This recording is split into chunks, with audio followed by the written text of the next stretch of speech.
a bit here. So the recording in progress. Okay, so got it there. All right, so I'm really excited about to do the kickoff here for TreviPay's Diversity Week. Anita and I have had lots of conversations with the team, so really excited to walk you all through a little bit of Evergy's journey as we move forward in this process. Go ahead and advance to the next slide, please.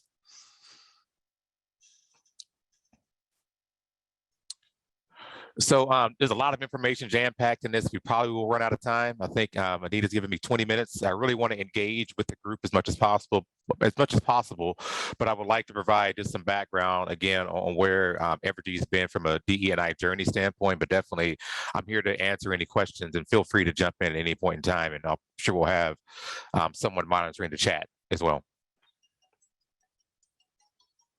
So what I'll provide you all with is a high-level overview of Evergy at a glance of who we are as an organization. I believe we have folks from all over on this call, so give you a high level of who we are. Spend a little bit of time defining what diversity, equity, inclusion means to Evergy, and then also D&I at Evergy, and also any Q&A. Next slide, please.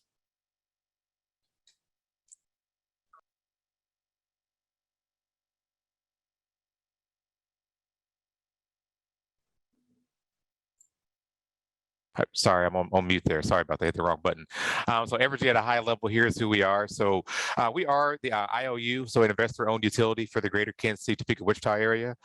We are the result of a merger. So Kansas City Power and Light merged back in June of 2018.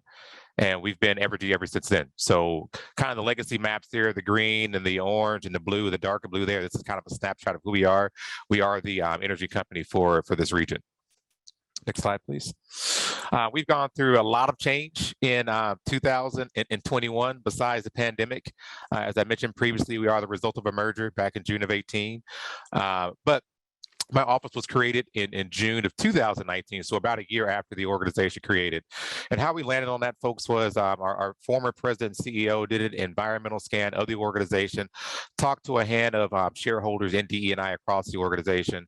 Well, we landed on was a couple of things. Number one, we need to have this office reporting directly to the president and CEO. We also need to do a nationwide search for this position. And then also we need to build a team around DE&I for the organization. So we spent upwards of 8 to 10 months just doing the environmental scan. We built it out to where this office reports directly to our president and CEO. And I've been blessed enough to be our director, lead of this department since June of 2018. Starting in January of this year, we had a new president and CEO, Mr. David Campbell. And we had a new CFO start earlier this year as well. We created a new VP of Financial Planning and Analytics. And we've also had a new CHRO start here that Tuesday after Labor Day. So we've had some seismic change in the organization from a cultural perspective. And we are really excited to move forward as a company as well. So defining diversity, equity, and inclusion, because generally speaking, people have a physiological response when they hear diversity, equity, and inclusion. So at a high level, just thinking about it in 3 simple terms. Thinking of diversity as essentially just the numbers. From an inclusion standpoint, is making the numbers count. And equity essentially is getting the numbers right. So when I speak about diversity, I think about that in 2 different components, 2 different segments. So one is the paper diversity, the package that you come in. So when you fill out that census information, or you fill out a application, or like I said, the census information comes across.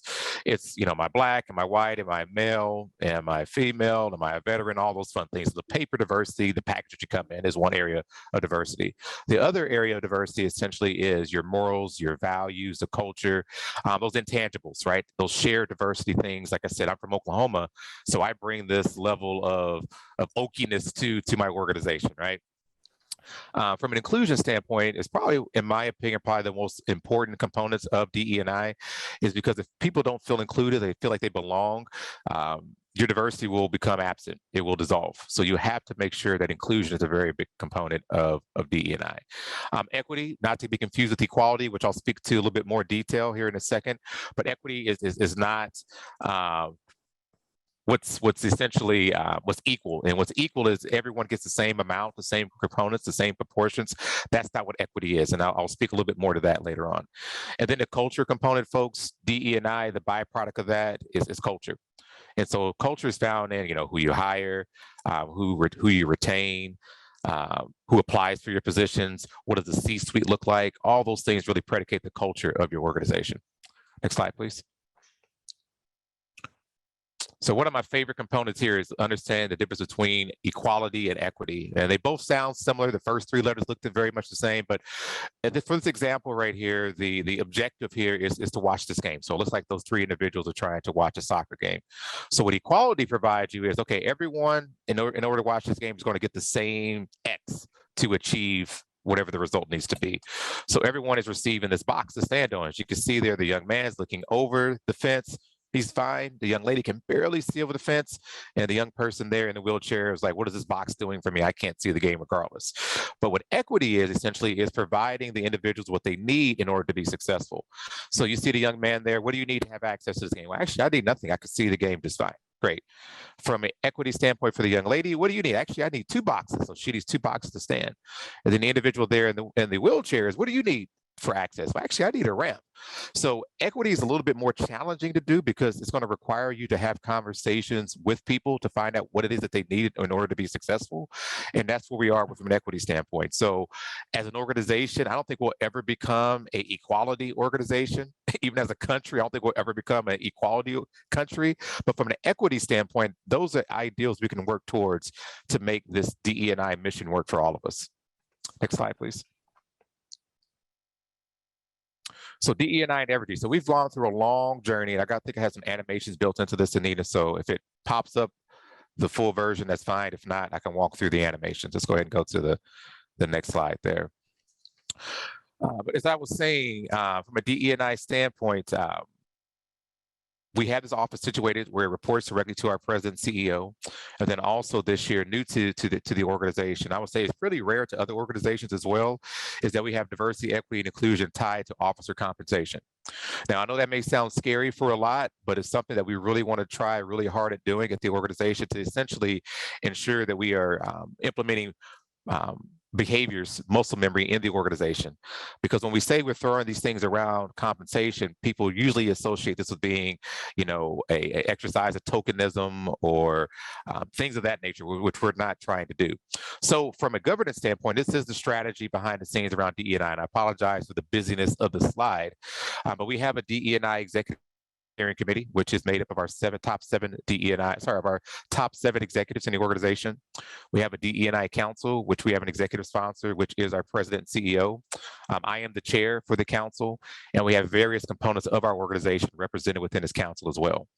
The initiatives, the charter for the initiative essentially is to drive sustained change in processes and behaviors at Evergy through DE&I initiatives, with particular focus in 21 on supplier diversity, talent pipeline, engagement, and development.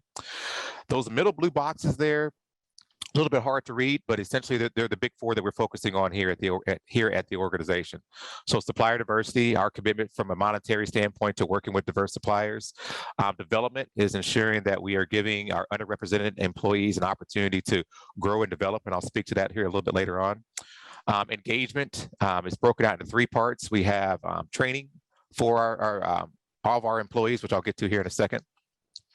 We have 8 business resource groups at our organizations, and then also are tied to our community engagement. And then talent pipeline is really straightforward. Essentially, it's our recruiting efforts, not only externally, but also internally as well. To circle back to the engagement component, which we have some training offerings there as well. And so we want to ensure that all of our employees are engaged with our DE&I trainings. We have made a required training for all of our Evergy employees to complete a DE&I overview training. That training went live on July 1st, and will come down on November 30th. Any Evergy employee that does not complete this training will lose badge access and will not have access to their computers. And so this is a very important training for all of our employees to complete this training to ensure that we understand at a high level what DE&I means for Evergy. That box over to the more of the right-hand side, the key coordination points, ERM stands for Enterprise Risk Management, so it's working with our finance team. ESG is Environmental Societal Governance, working with our compliance team. We have a Supplier Diversity Council as well. And Operations PDC is in our operations group, 2/3 of the organization. They have a professional development committee, which we have a stake in as well. In order to make DE&I work at Evergy, we have those big 9 boxes there. So supplier diversity, workforce development, training, recruiting, our HR business partners, community relations, data, essentially, so workforce development dashboard. We have, again, our big 8 BRG leader presidents that are reporting to my office. And then also we have a communications lead as well. So at a very high level, this is our governance structure. Again, sorry for the busyness of the slide, but there's a lot happening behind the scenes from a DE&I standpoint here at Evergy.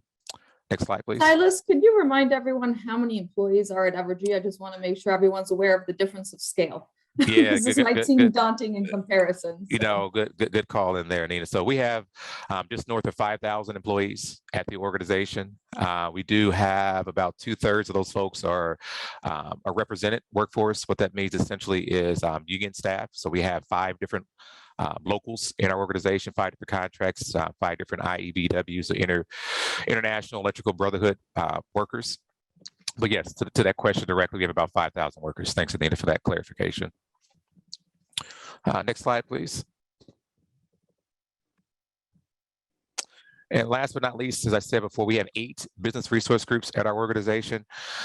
What makes our business resource groups really unique at our company is the fact that each group has a president, and there are roughly in the aggregate, probably honestly around 17 or 18 BRGs. And what I mean by that is each BRG will have a chapter.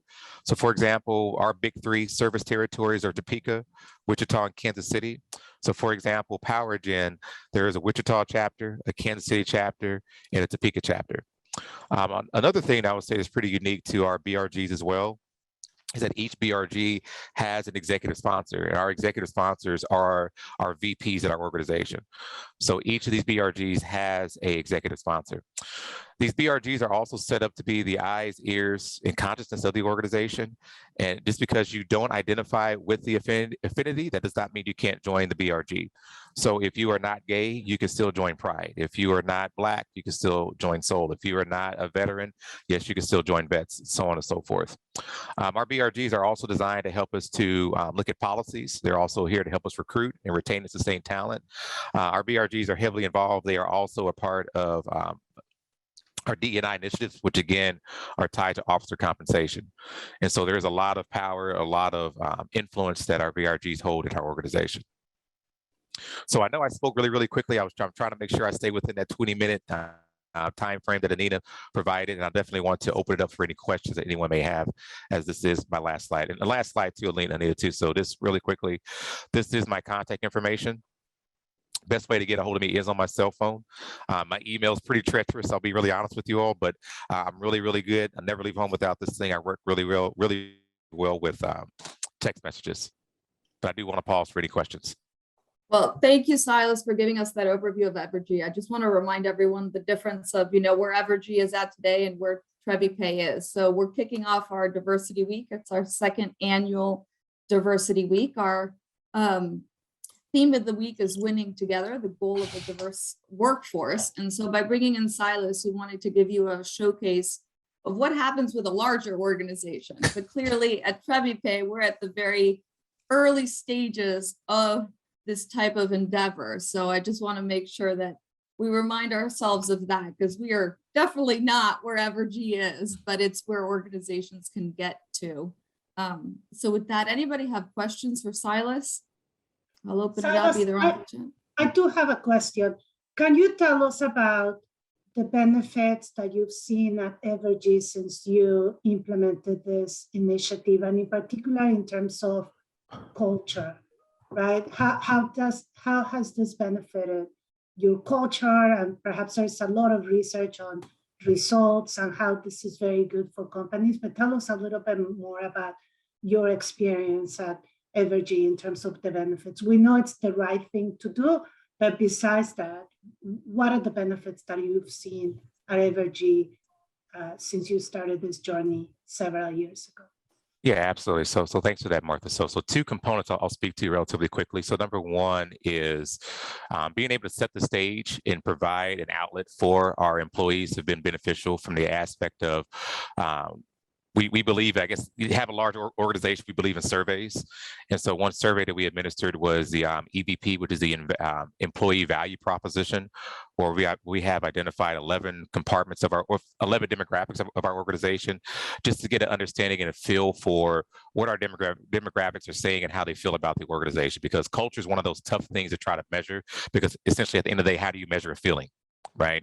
Now, one of the things that we were able to identify was, as we spoke with our Black employees across the organization, we got a sense of, so an anecdotal thing for a solution for DE&I is, well, we got to hire more women. We have to hire more Black people. We got to hire more veterans. We got to hire more gay people, right? That's just kind of the anecdotal thing, versus actually sitting down, exercising equity, and asking the question as to, what does Evergy look like for you, and what's bothering you? How do you move forward? So one of the things we were able to identify with our Black employees was the fact that, yes, we need to have more Black people, but that's not at the top of the question for them. Our Black employees did not feel as though that we were invested in developing and growing our Black employees at the organization. So what that resulted in was us having a program that we enrolled 55 of our top 20% of our Black employees in, called the McKinsey program. The McKinsey program is two parts. There's the Black Executive Leadership Program, and there's the Manager Accelerator Program. And so we were able to have 9 enrolled in the Black Executive Leadership Program, and then the other 40 plus, I'm not a math guy, the other 40 plus of those individuals are enrolled in the Manager Accelerator Program. Now, we've not got the results back from that, but as I've been having anecdotal conversations with our employees, it's been very beneficial for our Black employees to see that our organization not only listened to what they're saying, but also provided them an opportunity for growth and development. Now, the other component of surveying that we are still yet to get the results from is our Gallup survey. And our Gallup survey is a company-wide survey where we can break down the information, understand what our demographics are saying. So, for example, one of the Q12 questions are, my opinion matters at work. Now, simple math, I can do simple math. If we have 100 employees in a certain department and the score comes back as 80%, I feel that my opinion matters at work. Well, that's great, but if that group has 100 people, but only 10 women, I'm more interested in learning what the 10 women are saying about, does my opinion matter at work? So we're still in the process of getting that information back right now. I'm really excited to see what that comes out as. But those are some of the anecdotal things that we're looking at right now as an organization to show the proof positive benefit of DE&I in our organization. Thank you. And now a question. Why are you involved in this? You, Silas, why are you interested in this topic, and how did you decide to make this your career? Yeah, so honestly, Martha, kind of fell into it, right? So everything that I felt like has happened up to this point. So working in supply chain in my first real job, and then working at university as leading diversity, equity, leading multicultural affairs at a small private Christian school, small private liberal arts college in middle of nowhere, Kansas, to working in power market, understanding how we build and generate energy, generate money for the organization, and then working in HR and leading recruiting has all kind of led me to the space to have all these experiences to lead me to this opportunity here. And when we think about DE&I, it's really an opportunity of advancing culture for an organization. As I mentioned before, in my mind, we're still a relatively new company, a relatively young company. We're about 3 years old. And so as we move forward, we have an opportunity to shift and influence culture. And for me, anything that I could be a part of at a larger scale, I'm all signed up for and ready to do. So this is a unique opportunity for an organization, again, that's relatively young, to move forward and really to grow a culture for an organization. And on a personal note too, being a part of a large organization, as being a utility that has influence, that is a monopoly, being able to show, my children, you just saw my daughter walk up, my child is biracial. And so I want to make sure that I work for an organization that represents a company that's going to see her, not just because she's female, not just because she's biracial, but really because of the skill set she's going to bring to an organization. So laying the foundation and framework for that early on, to be an organization that attracts talent, that can retain talent, and be a beacon for the various cultures that we have represented in our service territory. Thank you. That's a great answer. Silas, I have a question. It seems like measuring the organization was kind of the first step in your company's journey in DE&I. Why is that so important, and how could a company do that in a safe and responsible way? Great question. Thanks, Aubrey. So Data is everything. Data, in my opinion, is probably the most precious commodity than gold right now. Because you have to understand. So data really drives your strategy, and data can help you understand what you look like as an organization. So, for example, to take a page out of the United States government, the way the census is set up is to get a snapshot of what the neighborhoods look like, what the environment looks like, in order to provide resources to those areas based on the information that those resources are representative of. So at your organization, it is very important to understand what your representation looks like. So from a C-suite level all the way down to individual contributor. And as you start your succession plan, let's say that all the officers in your organization hit the lottery one day, who's on deck to succeed those individuals? That should give you a pretty strong indication as to what the future of your organization is going to look like based on succession planning. And then also, as you look across the board, as one of our missions is to reflect the communities in which we serve. So there's a lot of optical normality that we're working towards in our organization to look like our communities. And so when we do that, we can't fully do that unless we understand, number one, what the demographics of our communities look like, and then also matching that up to what our organization composition looks like as well. Now, there's not going to be a one-for-one, tick-for-tack situation in that exercise, but what we can do is at least work towards those goals of being more reflective of the community. So I'm having a conversation with our first female line worker at the organization, I believe tomorrow, to learn a little bit more about her experience as she navigated through our organization back in the 80s and early 90s, and to really talk about how the organization has grown and how it has evolved, and what can we do more to attract and retain that type of talent in our organization. So to me, to understand our demographics, understand our data is where any organization should start, and it really can be a key indicator as to where the organization is going forward as well. So Silas, we're coming up on time, but to get everyone excited for the week, and we have a lot of things planned here. One of the things we have coming up is a learning challenge. So we've got a lot of online trainings available at TreviPay, and clearly TreviPay is different, and we're at a very different stage of our initiatives. So why would you suggest people want to do the trainings? Why should everyone care, and why should we all want to do the training, other than the fact that we'd get prizes and all of that? So why do you think everyone should go ahead and do it? Yeah, so I would say, without getting too deep on this topic, there's a litany of intersectionality when it comes to DE&I. And what I mean by that essentially is we're all too interconnected as people not to care. So philosophically, we don't, as people, especially as us sit here in the Western Hemisphere, don't care about X until it's in our face. Like, for example, ALS or cancer or gay rights or what's happening with the Me Too movement, what's happening with the BLM movement. We don't really care about those things until, my son comes out in the closet that he's gay. And we don't care about these things until my grandfather is stricken with ALS. We don't care about these things until, I have a female boss, right? So there's too much intersection for us not to care about these attributes. And we don't know who's going home to whom at night at the end of the day. And so in order to make our organizations and our cultures really rich, we have to have a vested interest in being open with diversity, being open with inclusion, being open with equity in order to be successful. Now, there's lots of data that shows more diverse teams are more highly functional. Hopefully I don't turn anyone off with my sports analogy, but I live in Kansas City. We watched the Chiefs play yesterday. They got the victory. That's cool. But I'm going to reflect back on Super Bowl Chiefs from 2 years ago. The Super Bowl would not have been won with 11 Patrick Mahomes. Could you imagine Patrick Mahomes playing offensive line and playing running back and playing wide receiver? That just wouldn't work. Thinking about this from a sports standpoint as well, thinking about, my mind goes to soccer for 2 seconds. To have a Lionel Messi having 11 left forwards is not going to win the World Cup, right? So you have to understand that each person has a fit. Everyone has a culture. Everyone has special skill sets that they bring to the organization. And it's being able to put yourselves in a situation where there's a lot of times I hear around not hiring someone because they aren't a cultural fit. Well, at the end of the day, it's not cultural fit. Think of it as, who's a cultural add to the organization, right? What deficiencies do we have that we can actually leverage their skill sets to join our organization to make us more effective, to make us more open, to make us more productive going forward. So that's why you should do the training. That's why you should be excited about this kickoff of the Diversity Week. Well, thank you very much, Silas. Really appreciate you coming to talk to us. And Silas does do some other training, so you might see him again in a leadership training down the line.